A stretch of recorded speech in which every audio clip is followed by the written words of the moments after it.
อนเช้าตอนสายมื้อนี้ผู้ค้าพามาชมอ่างเก็บน้ำบ้านในหวดตำบลจันเพ็ญมาไม่น้ำแห้งได้พี่น้องมื้อนี้อ่างเก็บน้ำบ้านในหวดน้ำแห้งได้มาแต่เก่าน้ำหลายมาไม่น้ำแห้งมีฮอดอันภูเขาดินทรายซึ่งหึ่งดินทรายนี่คือภูเขาดินทรายบ้านในหวดเดี๋ยวทุกไปข้างหน้าก็จะน้ำตกสวยงามเลยน้ำตกสวยงามของใบหวดแล้วก็เสียบุคคาของบุคคาลงมาได้ผม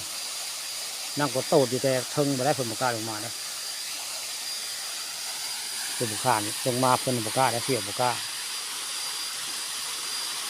ภูเขาดินทรายนี่กระซุ่มใช่ไหมผมขึ้นเทินอันนี้เนื่องจากน้ำโตลงมาใส่ได้หน้าฝนแห้งเนาะมันก็โตแล้วก็เลยกวัดเจาะดินทรายเป็นภูเขาดินทรายเป็นนี่แหละมันตกสวยงามที่สุดในบ้านในหวดแหละเราจะเห็นแมงกระเบื้อผมความร้านแมงกระเบื้อพี่น้องผมแมงกระเบื้อเราขี่เสื้อหลายนะ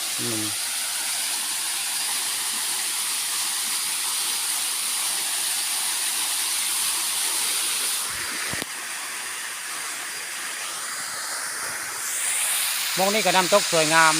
ที่สุดในมองนี่แต่นี่คือมองนี่แหละน้ำตกงามกว่าหมู่นะมองนี่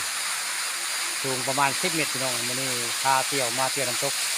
แต่เที่ยวบกล้าลงนะเพิ่นมาฮอดที่แล้วเพิ่นบกล้าลงมาเด้อพี่น้องผู้ขาเลยลงมาคนเดียวมันได้ก็ลงมาเนาะอยู่เทิงอะเนาะนั่งคอยเบิ่งเด้อนั่งคอยบนน้ำตกนี่ละถ้ามาลงมาก็ได้โมลงคนเราฮะต้นบกล้ามาลงมาถ่ายน้ำตกคนเราน้ำตกสวยงามนี่เกี่ยวเรื่องบกล้าลงมาได้คนเราบกล้าลงมาถ่าย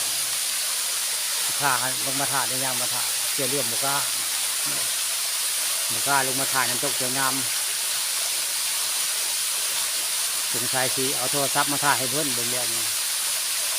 เนื่องจากคนบกล้าลงมาคนเรานี่แหละคือน้ำตก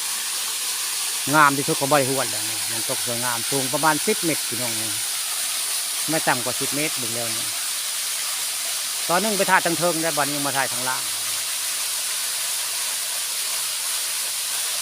คนบ่ได้ตกเลยแต่ยังมีน้ำตกไหลอยู่นะน้ำตกยังไหลอยู่นะ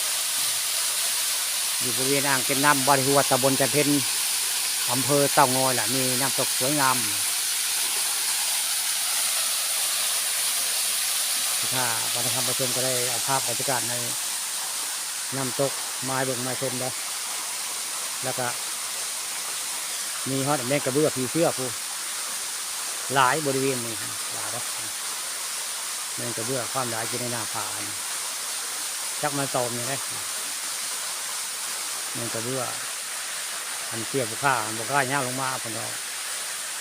ซึ่งพอนั่งอยู่ตรงนั้นซึ่งบุค่าลงมาได้บุค่าจะเป็นเสียแล้ว